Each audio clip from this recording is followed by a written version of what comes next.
जय हिंद। आज हम लोग जानेंगे शीत युद्ध के बारे में। इससे पहले अभी तक दुनिया में दो बड़े विश्व युद्ध हुए हैं। एक हुआ प्रथम विश्व युद्ध जो 1914 से लेकर 1918 के बीच में चला था, और दूसरा विश्व युद्ध जो 1939 से लेकर 1945 तक चला था। दूसरे विश्व युद्ध में जो जापान जो था बहुत शक्तिशाली था। उसने सारे देशों के नाक में दम करके रखा था। जापान ने क्या किया कि अमेरिका के सबसे बड़े सैनिक हवाई अड्डे पे हमला कर दिया बिना काम का। तो अमेरिका ने उससे पूछा कि तुमने यह हमला क्यों किया। तो जापान जवाब देता है कि तुम मुझसे आगे जा रहे थे, इसीलिए मैंने तुम पे हमला करके तुम्हें 20 साल 40 साल पीछे ढकेल दिया बिना काम का, यानी कि अपने आप को आगे निकलने के लिए। तो इसी के लिए अमेरिका ने क्या काम किया, जापान को सबक सिखाने के लिए 6 अगस्त 1945 को जापान के हिरोशिमा शहर पे परमाणु बम गिरा दिया था। मस्त प्लान है। जिस परमाणु बम का नाम था लिटिल बॉय। और उसके फिर भी जापान जो था हार मानने को तैयार नहीं था। तो फिर अमेरिका ने उसके 3 दिन बाद यानी 9 अगस्त 1945 को नागासाकी शहर पर परमाणु बम गिराया, जिसका नाम था फैटमैन। अब उसके बाद जापान को पता चला कि युद्ध का परिणाम क्या होता है। उसके बाद वो ठंडा गया। A few moments later. हाथ खड़ा कर दिया, यानी कि युद्ध विराम की घोषणा की, आत्मसमर्पण कर दिया। जिसके जापान के आत्मसमर्पण के बाद ही दूसरा विश्व युद्ध खत्म हो गया। और दूसरे विश्व युद्ध के खत्म होते ही अब जो नया युद्ध होता है वो होता है शीत युद्ध, यानी कि कोल्ड वार।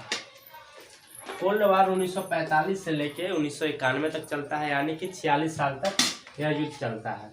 यह युद्ध द्वितीय विश्व युद्ध के बाद 2 महाशक्तियाँ दुनिया में उभर कर निकलती है। एक संयुक्त राज्य अमेरिका और दूसरा सोवियत संघ।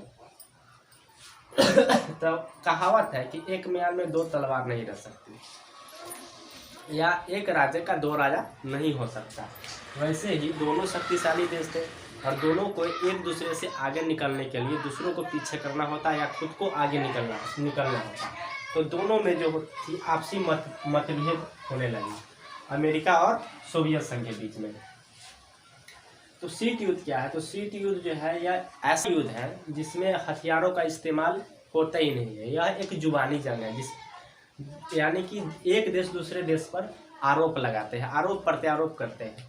यही होता है शीत युद्ध। यानी कि जैसे ये एग्जाम्पल के तौर पर ये दोनों देश हैं, ये देश शक्तिशाली है और यह देश कमज़ोर है। तो ये दोनों में कभी भी कोल्ड वार यानी कि शीत युद्ध नहीं होगा। क्यों नहीं होगा? क्योंकि यह कमज़ोर है और यह शक्तिशाली है। शक्तिशाली देश के पास सभी चीज़ है, सैनिक है, मिसाइल है, सब चीज़ है। इसके पास कुछ भी नहीं है। अब ये काम करेगा, इसको अच्छा से थूड़ थाड़ के इसको चलाएगा। ये गरीब देश को ये देश अच्छा से कूच काच के चलाएगा, क्योंकि ये गरीब है। ये दोनों में डायरेक्ट कभी भी होगा तो युद्ध होगा। लेकिन जब ये ही दोनों शक्तिशाली रहेंगे, दोनों देश सभी चीज़ में, सैन्य में, आर्थिक शक्ति से, सभी रूप में अगर शक्तिशाली रहेंगे तो दोनों में कभी भी मतलब जल्दी युद्ध नहीं होगा। पहले बहुत दिनों तक जुबानी जंग होगा कि तुम ऐसे करो नहीं तो तुम पर हमला कर देंगे, ये कहेगा कि तुम पर मैं हमला कर दूंगा, यही होगा। दोनों एक दूसरे पर आरोप लगाएंगे, यही सब होता रहेगा। ये शीत युद्ध का सबसे कारण यह था कि अमेरिका जो था वो पूंजीवाद विचारधारा को मानता था, यानी कि यूनाइटेड स्टेट्स ऑफ अमेरिका जो था वो पूंजीवाद को मानता था। और सोवियत संघ यानी कि union of Soviet socialist republics जो था वो साम्यवाद विचारधारा को मानता था। और ये दोनों जो थे वो अगर संयुक्त राज्य अमेरिका चाहते थे कि सभी देश पूंजीवाद विचारधारा को माने, सभी देश मेरे फेवर में रहे। और ये सोवियत संघ चाहता था कि सभी देश मेरे विचारधारा को माने, साम्यवाद विचारधारा को माने और हमारे फेवर में रहे। अब क्या होता था, अब ये दोनों के चलते पूरा देश जो था वो बर्बाद होता था। पूरा देश ये दोनों के चलते पिसा जाता था। जैसे अगर कोई देश इसका विचारधारा मानता था, सोवियत संघ का, तो पूंजीवाद उसको लथेर के मार देता था, दौड़ा के मारता था।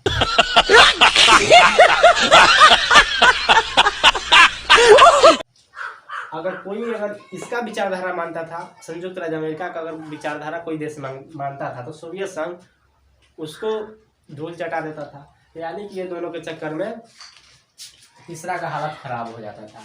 जैसे यहाँ ये रूस है अभी, तो सोवियत संघ था ये, और ये संयुक्त राज्य अमेरिका है। अब यहाँ पर इराक है और सीरिया, इराक और सीरिया। इराक सीरिया जो था वो साम्यवाद विचारधारा था, यानी कि रूस के फेवर में था, साम्यवाद विचारधारा को मानता था। और अमेरिका क्या काम किया, इसको अच्छा से सेवा सत्कार करके सद्दाम हुसैन को खत्म कर दिया। खत्म, बाय बाय, टाटा, गुड बाय, गया। अब सारे देश क्या करें, अब ये इसके फेवर में जाए तो ये उसको जीने नहीं देगा, और इसके फेवर में जाए तो ये इसको जीने नहीं देगा।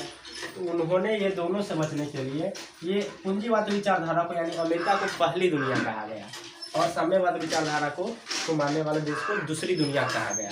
यानी कि पहली दुनिया बनाम दूसरी दुनिया के बीच में शीत युद्ध जो था, यानी कोल्ड वार जो था, वो जारी था।